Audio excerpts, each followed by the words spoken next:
राधे राधे महाराज। राधे राधे महाराज जी। महाराज जी 16 वर्ष हो गए देश सेवा में हूँ महाराज जी। अब मन अशांत रहता है महाराज जी, बहुत रोने का मन होता है। सोचता हूँ मेरा कोई नहीं है, सब खत्म हो गया है। सोचता हूँ घर वापस आ जाऊं, शायद शांति मिल जाए। आपका रिटायर कब है? समय पूरा हो गया था। समय हो गया तो वापस आ जाओ, बढ़िया।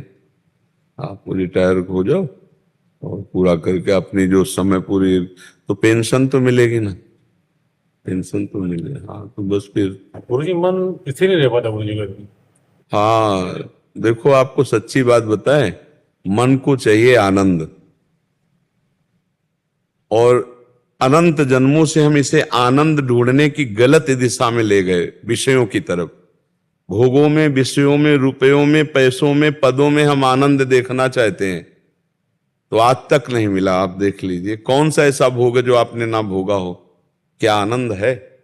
एक नवीन तृष्णा है कि पुनः उसको भोगूं, शायद भोगों में सुख मिल जाए। लेकिन जीवन पूरा का पूरा व्यतीत कर दो, फिर भी आपकी ये अशांति मिटने वाली नहीं। ये तभी होगी। गोस्वामी तुलसीदास जी बड़े अनुभवी महापुरुष हैं। उन्होंने लिखा, तब लगी कुशल न जीव कहूं, सपने हूं मन विश्राम, जब लगी भजत न राम कहूं, शोक धाम तजी काम। समस्त शोकों को प्रदान करने वाले इस काम का त्याग करके जब तक भजन नहीं होगा, तब तक स्वप्न में भी मन विश्राम को प्राप्त नहीं हो। तो भगवान की बड़ी कृपा कि आप हमारे राष्ट्र सेवा में जीवन अर्पित किए। अब रिटायर होने का समय आ गया, तो आप रिटायर हो जाइए और अब जीवन को भगवान के चरणों में अर्पित कर दीजिए। नाम जप करना, परिवार में रहना, पूरे परिवार को भी भगवान का स्वरूप समझना, बड़े बुजुर्गों की सेवा करना, और नौजवानों को राष्ट्रभक्ति की शिक्षा देना। जहां तक बन सके, जैसे आप समर्पित हुए, ऐसे 10-20 और समर्पित करवाओ गांव के, उनको तैयार करो।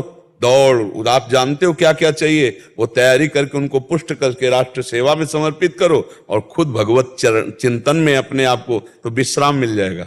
देख लेना, राष्ट्र सेवा कोई साधारण सेवा नहीं जो आप करके आ रहे हैं, बहुत बड़ी सेवा है। बस इसको ईमानदारी से राष्ट्र सेवा के ही भाव से किया जाए, तो अगर राष्ट्र सेवा में भी प्राण चले जाएं और नाम जब चल रहा है, राधा राधा राधा, और भावना अपने राष्ट्र के प्रति है, तो अगर नाम जब चल रहा है तो उसको भगवत प्राप्ति होगी। और अगर नाम जब नहीं चल रहा और शरीर छूटा तो स्वर्ग की प्राप्ति होगी। अर्जुन जी को कहा है कि अगर जीतोगे तो पृथ्वी का भोग करोगे, और अगर शरीर पूरा होगा, मरोगे, तो स्वर्ग का राज्य भोगोगे। लेकिन अगर भगवान का भजन हो गया तो स्वर्ग से भी ऊंचे भगवान के धाम को, भगवान की प्राप्ति होगी। तो आपका बढ़िया कृपा रही कि अभी शरीर सुरक्षित है, तो उसको आप घर वालों की सेवा सुख में लगाओ, और नाम जप करते हुए भगवान की प्राप्ति, और गांव में रहते हुए 2-4-10 लड़के तैयार करके जवान भारत की सेवा में भेज दो, तो मन को बहुत बढ़िया सुख मिल जाएगा, शांति मिल जाएगी। सच्ची बात तो है कि जब तक मन भगवान से नहीं जोड़ा जाएगा, तब तक इसको विश्राम नहीं मिलेगा। या हम जिस से मन को जोड़ते हैं, वहां से मन अशांत हो जाता है। देख लो ना, जिन जिन भोगों को आप भोगते हो, उसके बाद तुरंत उसको नवीन भोग चाहिए। ये नहीं है, वो चाहिए, वो चाहिए। अगर सुख मिला होता तो ये बात खत्म हो जाएगी और मन एकदम शांत हो जाए। वो मिलेगा भगवान में, वो अन्य जैसे केवट जी को मिला, भगवान के चरण धो रहे, अति आनंद उमग अनुरागा, तो आप कह रहे हैं अब कछुनाथ न चाहिए मोरे, अब नहीं चाहिए। ये मिला सुख भगवान के नाम में, भगवान के रूप में, भगवान के चरणों का जो सुख मिलता है, यही मन को विश्राम देता। बढ़िया अवसर आपका है, निकल जाओ, अब अवसर है भगवान के चरण। हाँ।